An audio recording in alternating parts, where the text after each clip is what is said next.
Hi friends, welcome back to delicious dishes. ഇന്ന് ഞാൻ വന്നിട്ടുള്ളത് ഒരു നാടൻ വറുത്തരച്ച ഫിഷ് കറിയുടെ റെസിപ്പി ആയിട്ടാണ് കേട്ടോ. അപ്പോൾ അതിന് വേണ്ടിയിട്ട് ഞാൻ ഇവിടെ എടുത്തിട്ടുള്ളത് സ്രാവാണ്. അപ്പോൾ സ്രാവ് വറുത്തരച്ചിട്ട് എങ്ങനെ ഉണ്ടാക്കാമെന്ന് നോക്കാം കേട്ടോ. ആദ്യം തന്നെ തേങ്ങ വറുക്കാനുള്ള പരിപാടികളൊക്കെ നോക്കാം. ഒരു 2 ടീസ്പൂണ് വെളിച്ചെണ്ണ ഉണ്ട് ഞാൻ ഇതിൽ യൂസ് ചെയ്തിട്ടുള്ളത്. നമ്മളെപ്പോഴും മീൻ കറിയൊക്കെ വെക്കുമ്പോൾ, നാടൻ കറികളൊക്കെ വെക്കുമ്പോൾ വെളിച്ചെണ്ണ യൂസ് ചെയ്യുന്നതായിട്ട് നല്ലത്. അപ്പോൾ വെളിച്ചെണ്ണ ചൂടായി വന്നപ്പോൾ ഞാൻ അതിലേക്ക് ഒരു 5-6 അല്ലി വെളുത്തുള്ളിയും അതുപോലെ തന്നെ 5-8 അല്ലി ചുവന്നുള്ളി ഇട്ട് കൊടുത്തിട്ടുണ്ട് കേട്ടോ. പിന്നെ അതിലേക്ക് ഒരു 1/4 ടീസ്പൂണ് ഉലുവയും 1/2 ടീസ്പൂണ് പെരിഞ്ജീരകവും ചേർത്ത് കൊടുത്തിട്ടുണ്ട്. പിന്നെ കുറച്ച് കറിവേപ്പിലയും കൂട്ടിയിട്ട് ഒന്ന് ചൂടാക്കി എടുക്കുന്നുണ്ട് കേട്ടോ. ഈ ഉള്ളിയൊക്കെ ഒന്ന് ചൂടായി വരുന്ന സമയത്ത് ഇതിലേക്ക് 1/2 മുറി തേങ്ങയുണ്ട് ചേർത്ത് കൊടുക്കുന്നത്. ഞാനിവിടെ എടുത്തിട്ടുള്ളത് 750 ഗ്രാം സ്രാവാണ് കേട്ടോ. അപ്പോൾ അതിലേക്ക് വേണ്ടിയിട്ട് ഞാനൊരു അത്യാവശ്യം വലിയൊരു തേങ്ങയുടെ ഒരു പകുതി ചിരകി എടുത്തിട്ടുണ്ട് കേട്ടോ. ഇനി ഇത് നല്ലോണം ഒന്ന് വറുത്തെടുക്കാം. തേങ്ങയുടെ കളറൊക്കെ ഒന്ന് മാറി വരണം കേട്ടോ. ഏകദേശം ഒരു ബ്രൗൺ കളറായി വരുന്ന സമയത്ത് ഇതിലേക്ക് വേണ്ടിയിട്ടുള്ള മസാലപ്പൊടികൾ ചേർത്ത് കൊടുക്കുകയാണ്. അപ്പോൾ 1 ടീസ്പൂണ് മുളക് പൊടി, അതുപോലെ തന്നെ 2 ടീസ്പൂണ് മല്ലിപ്പൊടിയും ഒരു 1/4 ടീസ്പൂണ് മഞ്ഞൾപ്പൊടിയാണ് ഇതിലേക്ക് ചേർത്ത് കൊടുക്കുന്നത്. പിന്നെ നിങ്ങളുടെ കയ്യിൽ ഉലുവ ഇല്ല എന്നുണ്ടെങ്കിൽ ഈ സമയത്ത് ഉലുവപ്പൊടി ചേർത്ത് കൊടുക്കാം കേട്ടോ. അപ്പം ഞാൻ നേരത്തെ ഉലുവ ഇട്ട് കൊടുത്തിട്ടുള്ള കാരണം കൊണ്ട് ഇപ്പോൾ ഞാൻ ഈ പൊടികൾ മാത്രമാണ് ചേർത്ത് കൊടുക്കുന്നത്. ഇനി ഇത് നല്ലോണം ഒന്ന് ചൂടാക്കി എടുക്കാം കേട്ടോ. ഈ മസാലപ്പൊടികളുടെ ഒക്കെ പച്ചമണം ഒന്ന് മാറി വരണം. പിന്നെ ഈ തേങ്ങ ഒക്കെ നല്ലോണം മുരിഞ്ഞിട്ട് നല്ല സെറ്റായി വരുന്നത് വരെ ഇതൊന്ന് വറുത്തെടുക്കാം കേട്ടോ. അതിനുശേഷം ഇതൊന്ന് ചൂടാറാൻ വേണ്ടിയിട്ട് മാറ്റി വെക്കാം. ചൂടാറിയതിന് ശേഷം ഇതൊരു മിക്സിയുടെ ജാറിലേക്ക് മാറ്റിയിട്ട് ആവശ്യത്തിന് വെള്ളം കൂടി ഒഴിച്ചതിന് ശേഷം ഇതൊന്ന് അരച്ചെടുക്കാം കേട്ടോ. അരച്ചെടുക്കുന്ന സമയത്ത് ഒട്ടും തരികളൊന്നും ഇല്ലാണ്ട് നല്ല മഷി പോലെ അരച്ചെടുക്കണം കേട്ടോ. ഇനി അതോടെ മാറ്റി വെക്കുന്നുണ്ട്. പിന്നെ നമ്മൾ മീൻകറിയൊക്കെ ഉണ്ടാക്കുന്ന സമയത്ത് എപ്പോഴും നല്ലത് ഇതുപോലത്തെ ചട്ടിയിൽ ഉണ്ടാക്കുകയാണല്ലോ. അപ്പോൾ ഞാൻ ആ ചട്ടിയിൽ 2 തക്കാളിയും അതുപോലെ തന്നെ 4 പച്ചമുളകും ഒരല്പം ഉപ്പും കൂടി ഇട്ടിട്ട് നല്ലോണം ഒന്ന് തിരുമ്മി യോജിപ്പിക്കുന്നുണ്ട് കേട്ടോ. ഈ തക്കാളിയും പച്ചമുളകും ഒക്കെ കൈ വെച്ചിട്ട് നല്ലോണം ഞെരടിയിട്ട് ചേർത്ത് കൊടുക്കുമ്പോഴാണ് ഈ കറിക്ക് പ്രത്യേക ഒരു ടേസ്റ്റ് വരുന്നത് കേട്ടോ. പിന്നെ കൂടെ തന്നെ കുറച്ച് കറിവേപ്പിലയും കൂടി ചേർത്ത് കൊടുത്തിട്ടുണ്ട്. ഇനി എല്ലാം കൂട്ടി നല്ലോണം മിക്സ് ചെയ്തെടുക്കാം. അതിന് ശേഷം നമ്മളിപ്പോൾ അരച്ച് വെച്ചിട്ടുള്ള ആ തേങ്ങയുടെ മിക്സ് ഇതിലേക്ക് ഒഴിച്ചു കൊടുക്കുകയാണ് കേട്ടോ ചെയ്യുന്നത്. പിന്നെ ആ മിക്സിയുടെ ജാറിലേക്ക് കുറച്ചും കൂടി വെള്ളം ഒഴിച്ചതിന് ശേഷം അതും ഈ അരപ്പിൻ്റെ കൂടെ ഒഴിച്ചു കൊടുക്കുന്നുണ്ട് കേട്ടോ.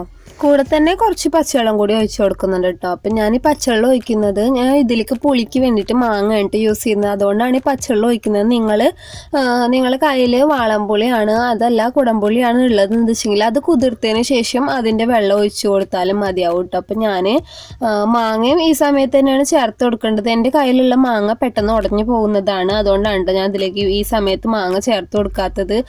അപ്പോൾ ഇതിലേക്ക് ഞാൻ ഈ സമയത്ത് പുളിക്ക് വേണ്ടിയിട്ടുള്ള ഒന്നും തന്നെ ചേർത്ത് കൊടുത്തിട്ടില്ല.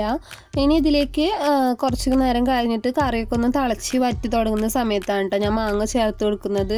പെട്ടെന്ന് ഉടഞ്ഞു പോകുന്ന മാങ്ങ ആയതുകൊണ്ടാണ് അങ്ങനെ ചേർത്ത് കൊടുക്കുന്നത്. ഇല്ലാന്നുണ്ടെങ്കിൽ ഈ സമയത്ത് തന്നെ ചേർത്ത് കൊടുത്താലും മതിയിട്ട്. ഇനി ഇതെല്ലാം കൂട്ടൊന്ന് മിക്സ് ചെയ്ത് കൊടുക്കുന്നുണ്ട്. ഇത് ഞാൻ തീയൊക്കെ കത്തിച്ചിട്ട് അതിൻ്റെ മേലെ വെച്ചിട്ടുണ്ട് കേട്ടോ. പിന്നെ ഇതിലേക്ക് വേണ്ടിയിട്ടുള്ള ഫിഷ് ഞാനിവിടെ എടുത്ത് വെച്ചിട്ടുണ്ട്. ഇത് കഴുകി വൃത്തിയാക്കിയതിന് ശേഷം വെള്ളം വാരാൻ വേണ്ടിയിട്ട് മാറ്റി വെക്കുകയാണ് കേട്ടോ. അപ്പോൾ നമ്മൾ കറി തിളക്കുന്ന സമയം കൊണ്ട് തന്നെ ഇതിൻ്റെ വെള്ളമൊക്കെ ഒന്ന് വാർന്ന് കിട്ടിക്കോളും. അപ്പോൾ ഞാനിതൊന്ന് കഴുകി വൃത്തിയാക്കിയിട്ട് മാറ്റി വെക്കട്ടെ. സാധാ വിറകടുപ്പിലാണ് ഞാൻ ഈ കറി ഉണ്ടാക്കുന്നത്. അപ്പോൾ വിറകടുപ്പിൽ നമ്മൾ ചട്ടിയിൽ ഇങ്ങനെ തിളച്ചിട്ട് ഉണ്ടാകുന്ന കറിക്ക് നല്ല ടേസ്റ്റാണ് കേട്ടോ. സൂപ്പർ ടേസ്റ്റാണ്. അപ്പോൾ കറി ഇങ്ങനെ തിളച്ച് തുടങ്ങിയിട്ടുണ്ട്. കുറച്ച് നേരം ഒന്ന് തിളക്കണം കേട്ടോ. തിളച്ച് വയ്ക്ക് മീൻ ഇട്ട് കൊടുക്കരുത്. നമ്മുടെ അതിലിട്ടിട്ടുള്ള തക്കാളിയും പച്ചമുളകും മസാലകളൊക്കെ ഒന്ന് നല്ലോണം തിളച്ചിട്ട് ഇതെല്ലാം കൂട്ടൊന്ന് യോജിക്കണം കേട്ടോ. അതിന് ശേഷം കറി ഒന്ന് വറ്റിയതിന് ശേഷം നമ്മൾ കുറേ വെള്ളമൊക്കെ ഒഴിച്ചിട്ടുണ്ടല്ലോ. അപ്പോൾ ആ വെള്ളമൊക്കെ ഒന്ന് സെറ്റായിട്ട് ഒന്ന് ലെവലായതിന് ശേഷം മാത്രം നമ്മളിതിൽ മീൻ ഇട്ട് കൊടുക്കുക എന്നുള്ളൂ കേട്ടോ. അപ്പോൾ കറി നല്ല അടിപൊളിയായിട്ട് തിളക്കുന്നുണ്ട്. ഞാനൊന്ന് ഇളക്കി കൊടുക്കുന്നുണ്ട് കേട്ടോ. ഇങ്ങനെ ചട്ടിയിൽ ഉണ്ടാക്കുന്ന സമയത്ത് ഇളക്കി കൊടുക്കാൻ പാടില്ല എന്നൊക്കെയാണ് പറയുക. നമ്മൾ ചട്ടി കൊണ്ട് തന്നെ ഇങ്ങനെ ചുഴറ്റി കൊടുക്കുക എന്നൊക്കെയാണ് ഞങ്ങളുടെ നാട്ടിൽ പറയുക കേട്ടോ. അപ്പോൾ അങ്ങനെ ഉണ്ടാക്കണം എന്നാണ് പറയുക കേട്ടോ. അപ്പോൾ എനിക്ക് പേടിയായ കാരണം ഞാൻ അങ്ങനെ ചെയ്യുന്നില്ല കേട്ടോ. പിന്നെ ഇതിലേക്ക് ഞാനിപ്പോൾ ഈ സമയത്ത് മാങ്ങയും അതുപോലെ തന്നെ വൃത്തിയാക്കി വെച്ചിട്ടുള്ള മീനും കൂടി ഇട്ട് കൊടുത്തിട്ടുണ്ട് കേട്ടോ. ഇനി ഇതെല്ലാം കൂട്ടൊന്ന് മിക്സ് ചെയ്ത് കൊടുക്കുകയാണ്. അതിന് ശേഷം ഇതൊന്ന് അടച്ചു വെക്കാം. അടച്ചു വെച്ചിട്ട് ഒന്ന് വേവിച്ചെടുക്കാം കേട്ടോ. അപ്പോൾ ഉപ്പൊക്കെ വേണമെന്നുണ്ടെങ്കിൽ പാകം നോക്കിയിട്ട് ഈ സമയത്ത് ചേർത്ത് കൊടുക്കാം കേട്ടോ. ഇല്ലാന്നുണ്ടെങ്കിൽ മീനിൽ ഉപ്പ് പിടിക്കാത്ത പോലെ ഉണ്ടാവും. അപ്പോൾ ഞാനൊന്ന് നോക്കുന്നുണ്ട്. അതിന് ശേഷം എനിക്ക് ഉപ്പ് കുറവാണെന്ന് തോന്നിയപ്പോൾ ഞാൻ കുറച്ച് ഉപ്പും കൂടി ഇതിലേക്ക് ചേർത്ത് കൊടുക്കുന്നുണ്ട് കേട്ടോ. അപ്പോൾ അതൊക്കെ നമ്മളുടെ ടേസ്റ്റ് നോക്കിയിട്ട് ആഡ് ചെയ്ത് കൊടുക്കാം കേട്ടോ. പിന്നെ ഇത് നല്ലോണം തിളച്ചിട്ട് നമ്മുടെ മീൻ വേവുന്ന സമയത്ത് നമുക്കിത് അടുപ്പിൽ നിന്ന് ഇറക്കി വെക്കാം കേട്ടോ. അപ്പോൾ സ്രാവ് അത്യാവശ്യം വേവുള്ള മീനാണ്, അപ്പോൾ കുറച്ച് സമയം ഇതൊന്ന് വേവിക്കേണ്ടി വരും. അപ്പോൾ കറിയൊക്കെ റെഡി ആയിട്ടുണ്ട്. ഇനി അത് തൂമിക്കാം എന്നാണ് പറയുക കേട്ടോ. നമ്മളുടെ നാട്ടിൽ കറി തൂമിക്കുക എന്നാണ് പറയുക. അപ്പോൾ അതിനുള്ള പരിപാടി ചെയ്യാണ്. അപ്പോൾ ഞാൻ കുറച്ച് വെളിച്ചെണ്ണയിലേക്ക് ഒരു 5-8 അല്ലി ചുവന്നുള്ളി ഒന്ന് അരിഞ്ഞിട്ട് അതൊന്ന് മൂപ്പിച്ചെടുക്കുന്നുണ്ട് കേട്ടോ. നല്ലോണം ബ്രൗൺ കളറായി വരുന്ന സമയത്ത് ഇതിലേക്ക് കുറച്ച് കറിവേപ്പില കൂടി ചേർത്ത് കൊടുക്കുന്നുണ്ട്. ഇനി ഇതെല്ലാം കൂട്ടൊന്ന് മിക്സ് ചെയ്ത് കൊടുക്കാം. എന്നിട്ട് ഫ്ലെയിം ഓഫ് ആക്കിയതിന് ശേഷം നമ്മളിപ്പോൾ അരച്ചിട്ടുള്ള കറിയില്ല അതിലേക്ക് ഒഴിച്ചു കൊടുക്കാം കേട്ടോ. എന്നിട്ട് പെട്ടെന്ന് തന്നെ അടച്ചു വെക്കാം കേട്ടോ. പിന്നെ നമ്മൾ കറി വിളമ്പുന്ന സമയത്താണ് തുറക്കുന്നത്. ആ സമയത്ത് കൊണ്ട് തന്നെ നമ്മൾ തൂമിച്ചിട്ടിട്ടുള്ള മസാലകളൊക്കെ നമ്മളെ കറിയിൽ ചേർന്നിട്ട് നല്ല സെറ്റായി വരും കേട്ടോ. അപ്പോൾ നമ്മൾ സൂപ്പർ ടേസ്റ്റി ആയിട്ടുള്ള വറുത്തരച്ച സ്രാവ് കറി ഇവിടെ റെഡി ആയിട്ടുണ്ട് കേട്ടോ. അടിപൊളി ടേസ്റ്റാണ്. നിങ്ങൾ ഇങ്ങനെ എല്ലാ കറി വെക്കുന്നുണ്ടെങ്കിൽ എന്തായാലും ഒന്ന് കമൻ്റായിട്ട് അറിയിക്കണം കേട്ടോ. പിന്നെ നിങ്ങൾ ഇങ്ങനെ കറി വെക്കുന്നുണ്ടെങ്കിൽ അതും കൂടി ഒന്ന് കമൻ്റായിട്ട് അറിയിക്കുക. പിന്നെ ഇതുപോലെ ഒന്ന് കറി വെച്ച് നോക്കുക, വളരെ ടേസ്റ്റിയാണ്.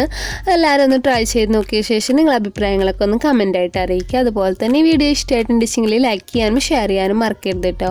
പിന്നെ എപ്പോഴും പറയുന്നത് പോലെ ഈ ചാനൽ സബ്സ്ക്രൈബ് ചെയ്യാതെ കണ്ടുകൊണ്ടിരിക്കുന്നുണ്ടെങ്കിൽ പ്ലീസ് അവരുടെ സബ്സ്ക്രൈബ് ബട്ടൺ ഒന്ന് പ്രസ് ചെയ്തിട്ട് സബ്സ്ക്രൈബ് ചെയ്യണം. ഞങ്ങൾ അപ്ലോഡ് ചെയ്യുന്ന പുതിയ വീഡിയോസിന് നോട്ടിഫിക്കേഷൻ ലഭിക്കാൻ വേണ്ടിയിട്ട് ബെൽ ബട്ടൺ പ്രസ് ചെയ്തിട്ട് ഓൾ ഓപ്ഷൻ എനേബിൾ ചെയ്യാനും മറക്കരുത് കേട്ടോ. അപ്പോൾ ഇതുപോലത്തെ ഒരു അടിപൊളി റെസിപ്പി ആയിട്ട് അടുത്ത വീഡിയോയിൽ വരും. അതുവരേക്കും ബൈ.